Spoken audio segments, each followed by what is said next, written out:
여러분 안녕하십니까? 광주 MBC 뉴스데스크입니다. 태풍이 당초 예상보다 빠른 속도로 북상하고 있습니다. 이번 태풍 미탁은 오늘 밤사이 광주 전남을 관통할 것으로 보입니다. 중계차 연결해서 현재 상황 알아보겠습니다. 우종훈 기자, 비바람이 거세졌습니까? 네, 잠잠했던 바람은 밤부터 거세지기 시작하고 있습니다. 또 약했던 빗줄기도 함께 굵어지면서 제 옆으로 지나는 광주 천변의 수위도 함께 높아져 태풍이 점차 가까워져 오고 있음을 몸으로 느낄 수 있습니다. 태풍 미탁은 자정쯤 광주에 가장 근접할 것으로 예상됩니다. 광주와 전남 22개 시군에는 오늘 낮 태풍 경보가 내려졌습니다. 지금까지 화순군 이양면 197mm를 최고로 광주 122.3mm, 곡성 174mm의 비가 내렸습니다. 태풍의 고비가 될 자정쯤 광주 전남 지역에는 최대 초속 30m의 강한 바람이 불겠고 내일까지 100에서 200mm, 지리산에는 300mm가 넘는 비가 내리겠습니다. 아직까지 인명 피해는 없었지만 농경지와 도로가 침수되고 강한 바람에 간판이 쓰러지는 등 크고 작은 피해가 잇따르고 있습니다. 오늘 오전 10시 50분쯤에는 나주시 다시면의 한 주택마당이 침수돼 소방차가 4시간 동안 물을 빼냈습니다. 무등산과 지리산 등 광주 전남 지역 국립공원은 모든 탐방로 이용이 통제됐습니다. 광주시와 전라남도교육청은 태풍 피해가 없도록 오늘과 내일 모든 학교의 방과 후 수업과 자율학습을 금지하기로 했습니다.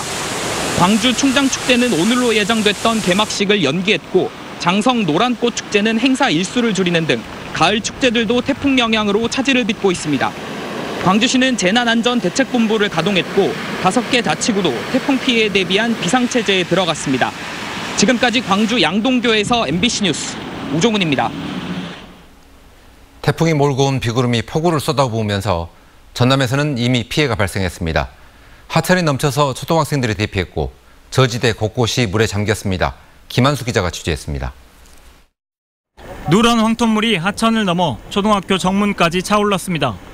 왕복 2차선 도로를 지나는 차량들도 차오르는 물을 피해 천천히 운행합니다. 태풍 미탁이 몰고 온 비구름으로 이틀 동안 100mm가 넘는 비가 쏟아지면서 전남 목포시 석현동의 하천이 범람했습니다. 자주 범람을 해요? 잘 안 넘은 뒤, 요 쭉도 잘 안 넘은 뒤 비가 끝내네. 그리고 많이 온 게 그래요. 하천 옆에 있는 초등학교는 수업을 중단하고 학생들을 대피시켰습니다. 어제부터 내린 많은 양의 비로 앞에 있는 하천이 범람해 초등학교 정문 앞까지 이렇게 물이 찼습니다. 농경지는 저수지처럼 저지대의 공장마당은 연못으로 변했습니다. 배수 펌프가 쉼없이 가동되지만 마당 한가득 들어온 물은 좀처럼 마르지 않습니다. 이게 좀 오래 잠겨 있으면은 아무 석재 받침이라든지 게 썼다 보니까 아무래도 피해는 좀 많이 있겠죠. 옆집 같은 경우에는 지대가 더 낮다 보니까 양수위로 계속 하루 종일 물을 품고 있거든요. 동네 어르신들은 비를 피해 경로당에 모였습니다. 막 품어야 돼. 새벽 6시에 보통 이때 그 물 품다가 여기 2시 되었어. 전남 원도의 한 아파트 지하 주차장은 수영장이 됐습니다. 1m 넘게 들어찬 물로 주차된 차량 2대가 침수 피해를 입었습니다. MBC 뉴스 김한수입니다. 한비던전 경락 건물에서 공국이 잇따라 발견되자 주민들은 시공할 때부터 문제가 있었다고 주장했었죠. 민관 합동조사단의 실태조사 결과 사실로 드러났습니다. 합동조사단은 공국이 더 있을 수 있다며 추가 검증을 제안했습니다. 이재원 기자가 보도합니다. 한비던전 3호기와 4호기가 건설되던 지난 1989년 건설에 참여했던 주민들은 공사가 부실하게 이루어지고 있다며 문제를 제기했습니다. 철근하고 겹치는 부분들이 있을 거 아니에요. 그러면 그 밑으로는 이 시멘트가 안 들어가는 어떤 그런 경향이 있는 거죠. 그리고 어떤 게 있냐면 자갈들이 철근에 걸리면서 이 밑으로 못 내려가게 만드는. 하지만 주민들의 지적은 무시된 채 공사가 진행됐고 28년이 지난 2017년 5월 한빛 4호기 경납 건물에서 공극, 즉 틈새가 처음 발견됐습니다. 이어 최근까지 한비던전 4개 경납 건물에서 200개가 넘는 공극과 윤활유 누유 현상이 잇따라 발견됐습니다. 정부와 한국수력, 원자력, 환경단체 등이 참여한 민간합동조사단은 2년 동안의 실태조사를 거쳐 이 공국들이 부실공사에 의한 것이라고 결론지었습니다.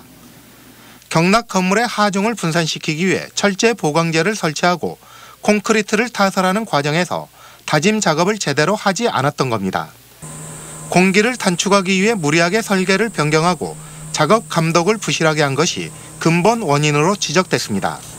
그 부분은 한수원도 지금 인정을 하고 있는 거고요. 그간에 워낙 부실 내용이나 이런 것들이 25년 이상 이렇게 묻혀왔기 때문에 한수원 쪽에서 하는 것들이 지역 주민들에게 얼마나 신뢰를 줄 수 있는 거냐. 한빛원전은 안전성에는 영향이 없다고 밝혔지만 조사단은 3호기와 4호기에 또 다른 공극이 존재할 가능성이 있다며 구조물 건전성 평가가 필요하다고 제안했습니다. 또 원전 안전성 보장과 투명한 검증을 위해 자치단체와 주민 참여를 제도화하고 한수원의 독점을 견제할 독립적인 3자 검증도 필요하다고 제안했습니다. 안전사고 등으로 지역 지원금의 손실이 발생했을 때 지자체나 주민에게 배상 청구권을 주는 방안도 개선안에 포함됐습니다. MBC 뉴스 이자원입니다.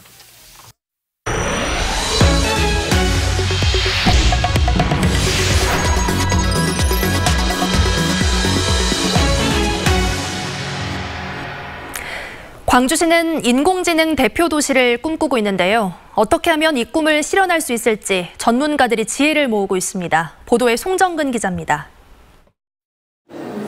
올해 초 국가균형발전 프로젝트를 통해 인공지능 산업융합 직접단지 조성 사업에 선정된 광주시. 예비 타당성 조사 면제와 함께 향후 5년 동안 4,060억 원가량의 예산을 지원받아 AI 데이터 센터 등 인프라 구축을 할 수 있게 됐습니다. 여기에 내년 봄 AI 석박사를 배출할 수 있는 대학원도 개원할 예정이어서 AI 생태계 구성을 위한 속도가 빨라지고 있습니다. 이제 남은 마지막 퍼즐은 이를 뒷받침할 법과 제도를 만드는 일입니다.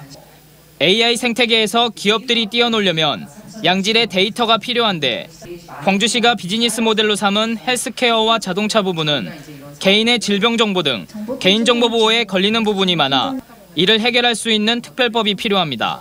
데이터와 함께 갈 수밖에 없는 가장 중요한 산업으로 보고 있습니다. 그래서 이런 다양한 데이터들을 우리 산업계나 사업에 연결시키기 위해서는 지금 가장 어려운 그 개인정보보호법 부분, 그 부분을 좀 해소를 해야 되는데 기업들은 AI 분야는 스타트업 기업이 많은 만큼 지원 기준도 다른 산업보다는 완화해야 한다고 말합니다.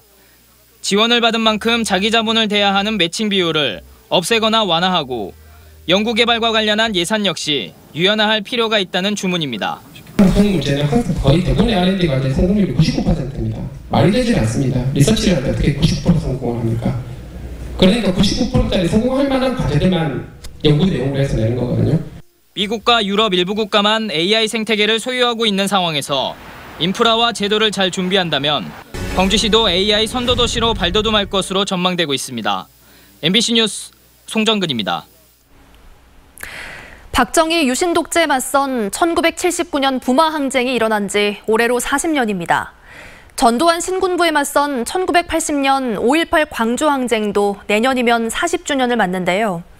한국 민주주의의 중요한 민주화 운동들이지만 두 항쟁 모두 진상규명은 아직도 갈 길이 멉니다.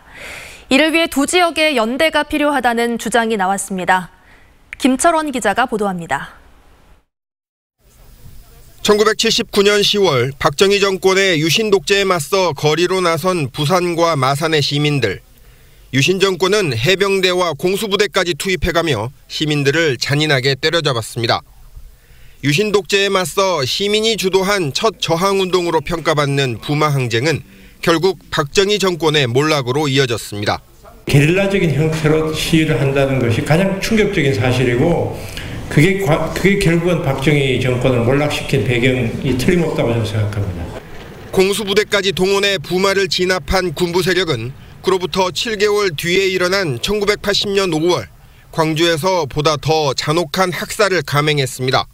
하지만 광주 시민들은 전두환 신군부에 물러서지 않는 싸움을 전개했고 5.18 열흘간의 항쟁은 이후 87년 6월 항쟁으로 이어지면서 한국 민주주의를 전진시켜 나가는 가장 큰 동력이 됐습니다. 87년 역사만 하더라도 결국 두 청년의 이름, 박종철과 이한열의 이름과 함께 우리가 87년 6월 항쟁을 기억하는데 부산과 광주의 젊은이였던 것이 저는 역사에서 공연한 우연처럼 느껴지지 않습니다. 올해와 내년 차례로 40주년을 맞는 부마 항쟁과 5.18 광주 항쟁은 각각 국가기념일이 되면서 정당성을 인정받았지만 아직도 갈 길이 멉니다. 5.18 진상조사위원회를 출범조차 시키지 못하는 등 부마와 광주항쟁 모두 시민을 학살한 군부의 책임을 아직껏 규명하지 못하고 있습니다. 국가 측에서의 진압을 어떻게 했고 그들이 그런 부분이 지금 제일 우리가 진상규명을 해야 될 핵심적인 내용들인데 그 점에서는 5.18이나 부마나 다 그 대상이 동일하다. 국회에서 열린 토론회에 참석한 두 민주화운동의 주역들은 진실을 위해 서로 연대하자며 손을 맞잡았습니다. 1979년 부마항쟁과 1980년 광주항쟁이 본질적으로 서로 다르지 않고 이어져 있다는 사실은 한국 민주주의 역사를 구성하는 중요한 토대입니다. MBC 뉴스 김철원입니다. 여고생에게 술을 먹여 성폭행한 뒤 숨지게 한 혐의로 기소된 10대들이 1심 때보다 2배 많은 형량을 항소심에서 선고받았습니다. 광주고등법원 형사 1부는 치사 혐의를 인정하지 않았던 원심을 깨고 19살 A군에게는 징역 9년, 18살 B군에게는 단기 6년에서 장기 8년을 선고했습니다. 이들은 지난해 9월 영광의 한 모텔에서 여고생에게 술을 먹여 성폭행한 뒤 방치해 숨지게 한 혐의로 재판에 넘겨졌습니다. 국립아시아문화전당에 대한 국정감사에서 대한신당의 최경환 의원은 5대 문화권 조성사업 등의 국비 투입을 확대하라고 촉구했습니다. 최 의원은 문화전당 건립과 운영 예산은 전체 사업비의 83.6%가 투입된 반면 5대 문화권과 문화관광산업 육성 등의 사업은 국비로 지원하기로 한 사업비 1조 3,800억 원 가운데 지금까지 13.9%만 투입됐다고 지적하며 이같이 요구했습니다. 광주 전남 지역의 정부 지원 산학 연구개발 예산 비중이 전국의 4.1%에 그치는 것으로 나타났습니다. 더불어민주당 송갑석 의원이 산업통상자원부와 중소벤처기업부로부터 제출받은 자료를 분석한 결과 지난 2016년부터 올해 6월까지 3년 반 동안 두 부처에서 집행한 산학 R&D 예산 1조 3,800억 원 가운데 4.1%인 570억 원이 광주 전남 지역 대학에 지원된 것으로 파악됐습니다. 송 의원은 지역 균형 발전 차원에서 연구 인력을 수급해 기업에 연계하는 등 광주 전남 지역 대학의 경쟁력 강화를 위한 정부의 지원이 필요하다고 지적했습니다. 광주 전남 지역 대학과 연구기관들이 부품 소재 산업의 경쟁력 강화와 기술 독립을 위해 부품 소재 기술 지원단을 발족시켰습니다. 지원단에는 전남대를 비롯한 8개 대학과 정부 출연 연구기관 4곳이 참여했고 앞으로 지역 중소기업들에게 대학이 보유한 장비를 공유하고 법률 서비스를 지원하는 등의 방식으로 부품 소재 산업의 기술 자립을 돕기로 했습니다. 올해로 23회째를 맞는 노인의 날을 맞아 광주시가 빛고울 체육관에서 기념식을 열었습니다. 아름다운 노후, 존경받는 선배 시민을 슬로건으로 열렸습니다.